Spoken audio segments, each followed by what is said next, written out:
Кутмандуу күнүңүздөр менен түз эфирде жаңылыктардын күндүзгү чыгарылышы. Студияда мен Зайырбек Чуманалиев кызмат кылам. Ош шаарында жөө жүргүнчүнү сүзүп кеткен айдоочу кармалды. Бул тууралуу шаардык милициянын кайгылуу кызматынан билдиришти. Ош шаардык ооруканасынын дарыгери 10 январда жол кырсыгынан улам денесинен жаракат алып кайрылган жаран тууралуу милицияга билдирген.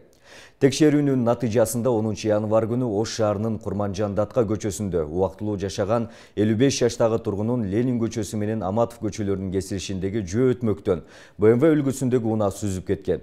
Ал жабырлануучу шаардык ооруканага алып барган бойдон дайынсыз болгон. Айдоочу жана автоунаа издөө бөлүмү кызматкерлери тарабынан табылып, тергөө кызматына өткөрүлүп берилди. Оперативдүү бажынын кызматкерлери чегарачылар менен биргеликте Баткен облусунун Кызылкай шаарында кыргызстандык Чарандын башкаруусунда Hyundai Porter автоунаасын токтотушкан. Автоунааны кароонун жүрүшүндө Тажикстандын акциздик маркасы менен фильтрлүү тамакилери товарлары кармалган. Саны 139.800 дана, товардын жалпы наркы 699.000 сом. Аталган факт Баткен облусунун прокуратурасы тарабынан бузуулардын бирдиктүү реестринин маалыматтарды каттоо журналына катталган. Учурда тергөө иштери жүрүп жатат. Руслан Казакбаев Түрк мамлекеттер уюмунун тышкы иштер министрлеринин кеңешинин Казакстандагы кырдаал боюнча кезексиз чыйынына катышты. Маалыматта айтылгандай, Азербайжандын, Казакстандын, Кыргызстандын, Туркиянын, Өзбекстандын, Түркменистандын жана Венгриянын тышкы саясий мекемелеринин башчыларынын жолугушуусу Түрк мамлекеттер уюмуна төрагалык кылган Түрк тарабынын демилгеси менен өткөрүлдү. Жолугушуунун алкагында тараптар Казак тарабына кагылышуу учурунда орун алган адам курмандыктарына байланыштуу терең кайгыруу менен көңүл айтышты жана жабыркагандардын тез сакайып кетишин каалашты. Казакстандын премьер-министринин орун басары жана тышкы иштер министри Мухтар Телеуберди жыйындын катышуучуларына азыркы кырдаал жана аны эң тез арада жөнгө салуу боюнча өкмөт тарабынан көрүлүп жаткан чаралар тууралуу маалымат берди. Министр Руслан Казакбаев Казакстандын бийлигине каза болгон жарандардын жакындарына жардам көрсөтүлүп, кармалгандарды бошотууга, жарандардын мекенине кайтуусун уюштурууга көмөк көрсөтүп жаткандыгы үчүн ыраазычылык билдирди. Түрк мамлекеттер уюмунун бардык мүчө жана байкоочу мамлекеттери Казак тарабына керек болгон учурда жана кайрылуусу болгон учурда ар тараптуу жардам көрсөтүүгө даярдыгын билдиришти. Кечээ Казакстандын президенти Касым-Жомарт Токаев жаңы өкмөт мүчөлөрү менен жолугушуу учурунда министр, депутат жана аймак жетекчилеринин маянасын көбөйтүүгө 5 жылдык мораторий жарыялады.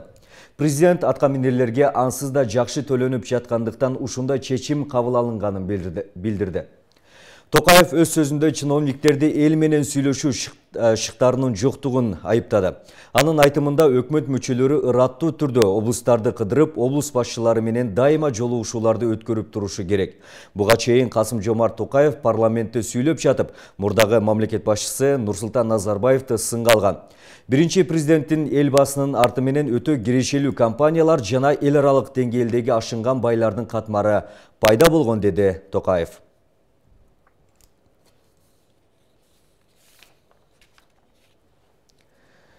Кыргызстанда 12 январга карата коронавирус 465 адамдан аныкталды. Бул тууралуу коронавируска каршы республикалык штаб билдирет. Маалыматка ылайык, анын көбү Бишкек шаарында болуп 345 учур катталган. Ал эми Ош шаарында 4, Чүй облусунда 60, Ош облусунда 16, Талас облусунда 8, Ысык Көл облусунда 7, Нарын облусунда 2, Ысык Көл облусунда 7, Жалал Абад облусунда 15, Баткен облусунда 8 адамдан илдет табылган. Акыркы суткада 97 адам илдеттен сакайып чыкты, 2 бейтап каза болду.